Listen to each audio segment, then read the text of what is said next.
Isa na namang nakapangingilabot na kwento mula sa mga pahina ng Aklat ng Lagim ni Kaparo na pinamagatang Demonyo sa Panaginip. Mga kwento ng lagim ni Kabanong.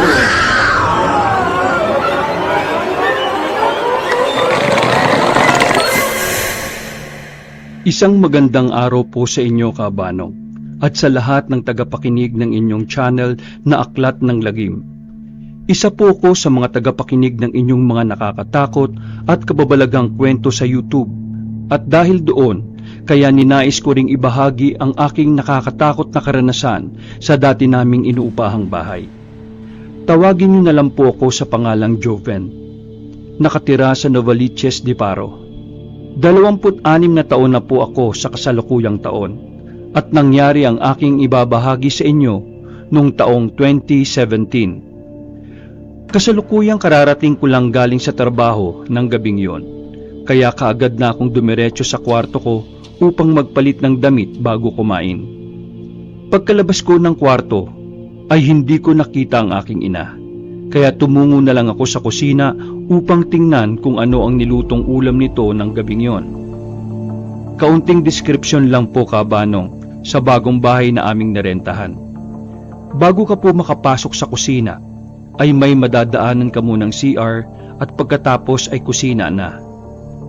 Habang naglalakad na ako patungo sa kusina, ay saktong pagtapat ko ng CR, ay narinig kong umaagos ang tubig.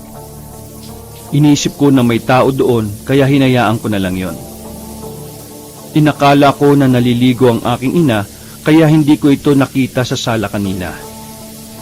Ngunit ilang sandali pa ay naririnig kong may umiiyak na babae sa loob ng CR habang patuloy pa ring umaagos ang tubig. At habang patagal ng patagal ay humahagulgol na ito. Kaya nagtayuan na ang mga balihibo ko sa batok dahil sa kakaiba na ang nararamdaman ko ng mga sandaling yon. At kinikilabutan na ako sa bawat paghikbi ng babaeng nasa loob ng CR. Ma, ikaw ba yan? Anong nangyayari sa inyo? Bakit ka umiiyak?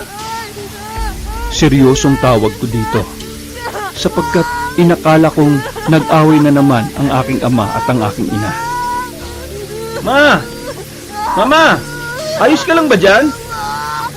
Bahagya akong napaigtad nung may biglang tumapik sa likuran ko. At nang lingunin ko yon, ay ang aking amang si Nardo ang nasa likuran ko at nagtataka ito. Oh, sinong kinakausap mo dyan? Si Mama po. Ay, iring bata ito. Di ba nagpaalam ang mama mo kaninang umaga bago ka umalis na sa tiyahin mo siya matutulog at may tinatapos lang silang gawain?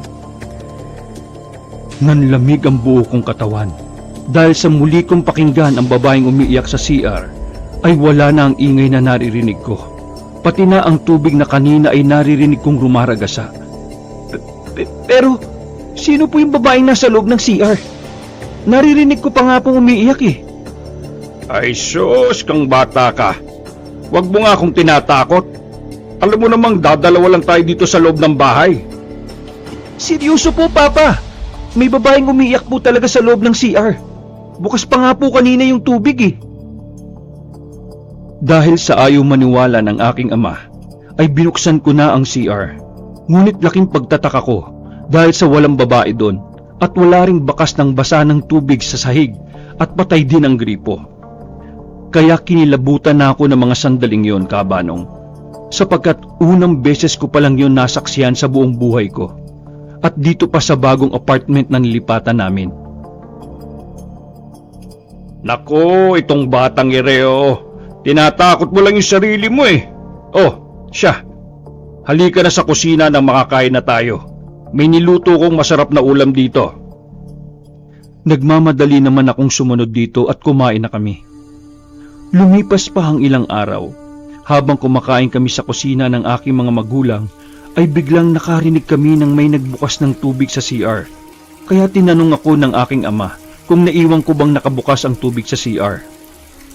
Naiwan mo bang bukas yung gripo, Joven? Naku, hindi po, Papa. Di pa nga ako nakakapunta ng CR eh. Kaya paano kung may iwang bukas yun? Saglit na tumayo ang aking ama at napailing-iling na lang na tinungo ang CR at isinara yung gripo na nakabukas. Ilang sandali pa ay namumutla itong bumalik sa pagkainan. Pa, bakit po kayo namumutla? Ano kasi, kanina nung tinungo ko yung CR para patayin yung gripo, ipagbukas ko ng pintuan, patay naman yung gripo. Tapos nang ibaling ko sa gilid ng aking paningin, may nakita kong isang babaeng nakaitim, tapos nakatalikod.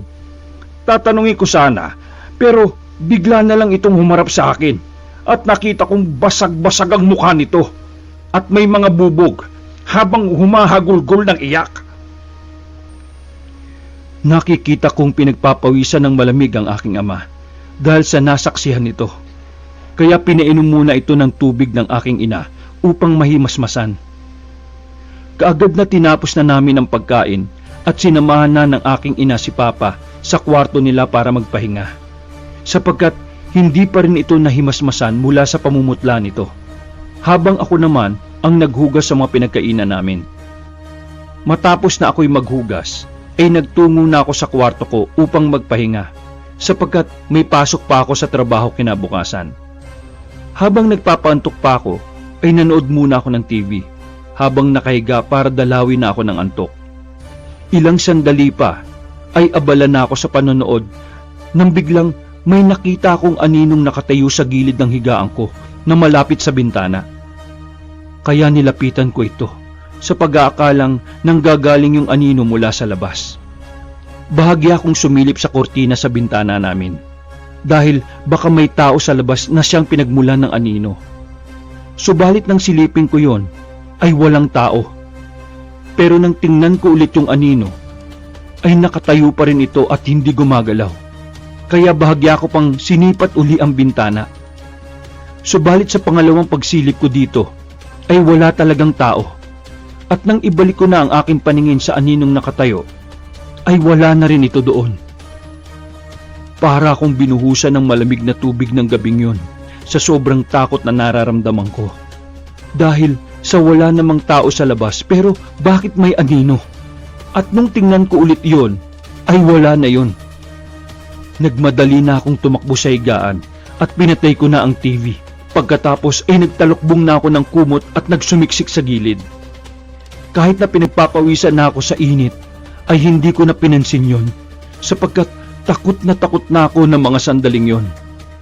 Hanggang sa hindi ko na namalayang nakatulog na ako. Sa kalaliman ng tulog ko, ay nanaginip ako ng isang nakakakilabot na pangyayari na para bang totoong nangyayari yon. Kasalukuyan akong nasa harap ng bahay namin, sa kailaliman ng gabi. Habang nakatingin sa harapan ng bahay, nakikita kong napakaraming tao sa loob. Nagkakasiyahan na animoy may handaan, kaya pumasok na ako sa loob at hinanap ko ang aking mga magulang. Nakikita ko silang nakikisaya rin sa mga taong hindi ko kilala at sa tanang buhay ko ay noon ko lang yun nakita. Kaya tinawag ko ang mga magulang ko. Pero kahit anong tawag ko dito, ay para bang hindi nila ako naririnig at patuloy lang sila sa pakikipagkwentuhan. Hanggang sa ilang sandali pa, ay biglang nag-iba na ang paligid ng bahay. Bigla akong napunta sa kuweba na punong-puno ng apoy ang iba pang pinatungan kong bato. Habang yung mga taong nakita ko kanina nagkakasiyahan ay nandun pa rin, ngunit ngayon ay nagsisigawang humingi ng tulong habang nasusunog na ang mga ito. Takot na ako ng mga sandaling yon, habang pinagpapawisan dahil sa init ng apoy na nakikita ko sa ilalim ng aking nilalakaran. Hinahanap ko mga magulang ko sa mga taong nagsisigawan, at ang iba naman ay lumalangoy sa apoy habang nagsisisigaw na humihingi ng tulong. Mama! Papa! Nasaan na kayo? Bakit hindi ko kayo makita? Tulungan niyo po ako, Mama! Natatakot na ako! Paulit-ulit kong tinatawag ang pangalan ng aking ama at ina, subalit hindi ko sila makita sa lugar na yon. Hanggang sa kakahanap ko sa kanila, ay may biglang lumutang sa harapan kong isang nilalang. Namumula ang buong mukha nito na nakalabas ang mga matatalim na ngipin at may 2 sungay ito sa noo. Ha? Sino ka? Bakit ako nandito? Lumayo ka sa akin! Hindi ka na makakabalik pa sa iyong katawan. Dito ka na sa lugar namin. Akin ka na. Alagad na kita magmula ngayon. Dumadagungdong ang boses nito sa buong kuweba habang humahagalpak ito ng tawa. Kaya mas lalo kong kinilabutan habang nangangatog na ang mga tuhod ko. Hindi mo ako makukuha! Uwi na ako sa amin! Hindi ka na makakauwi pa sapagkat akin ka na. Layuan mo ako! Layuan mo ako, demonyo ka! Nagsusumigaw na ako habang hawak-hawak na ng demonyo ang liig ko at sakal-sakal na niya ito. Patuloy pa rin ako nagpupumiglas para makawala mula sa pagkakasakal nito habang nahihirapan na akong huminga. Habang nangyayari yun, ay naririnig kong nagsisisigaw at humingi ng saklolo ang mga taong nasa paligid ko habang lumulutang ang mga ito. At ang iba din ay kumakapit sa gilid ng batong inaagusan ng apoy. Tulungan niyo po ako! Mama! Papa! Napapapikit na ako ng mga sandaling yon habang naririnig ko ang malakas na tawa ng demonyo.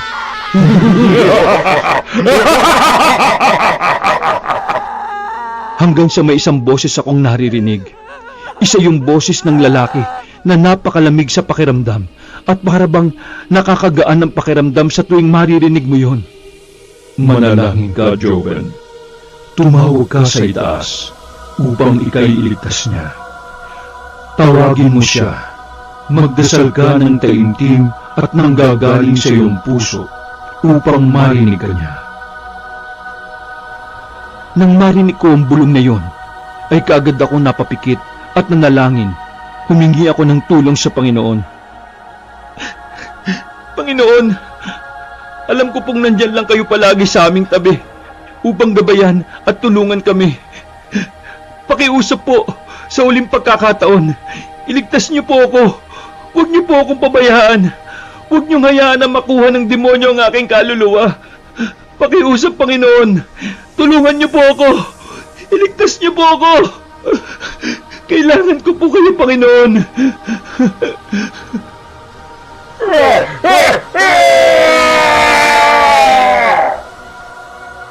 Tanging pagsigaw ng isang nakakatakot na boses ang aking narinig.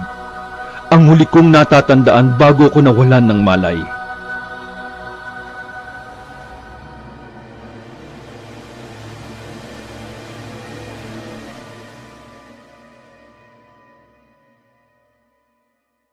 Nang magising na ako, ay bumungad sa akin ang isang nakakasilaw at napakaliwanag na ilaw.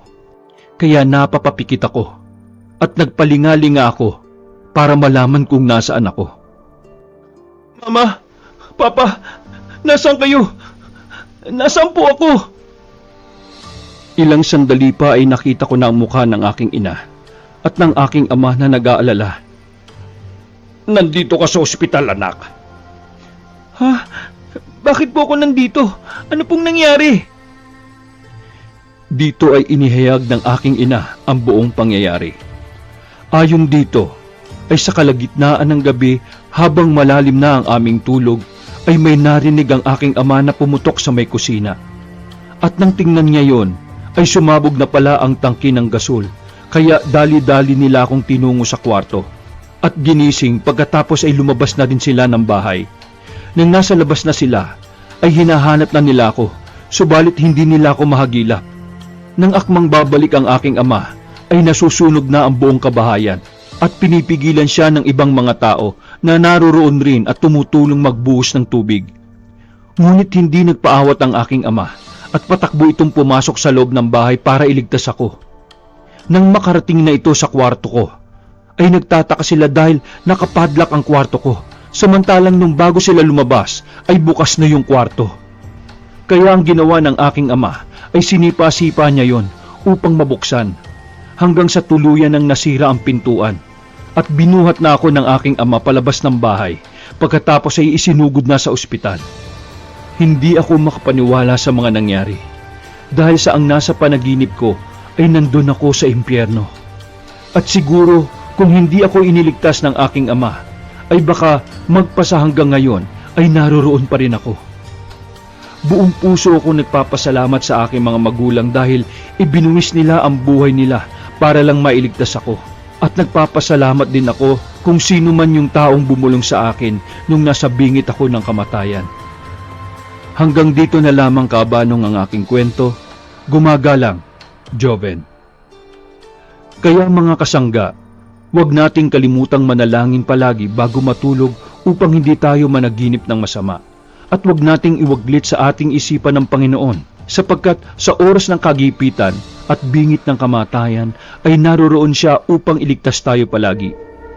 Kung nagustuhan niyo ang ating kwento sa araw na ito ay huwag kalimutang pindutin ang like button at mag-iwan ng comment kung ano ang saloobin niyo sa kwento natin.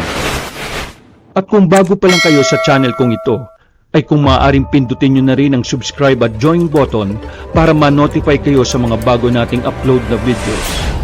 Hanggang sa muli, ito ang inyong Kabanong dito lang sa Aklat ng Lagim ni Kabanong.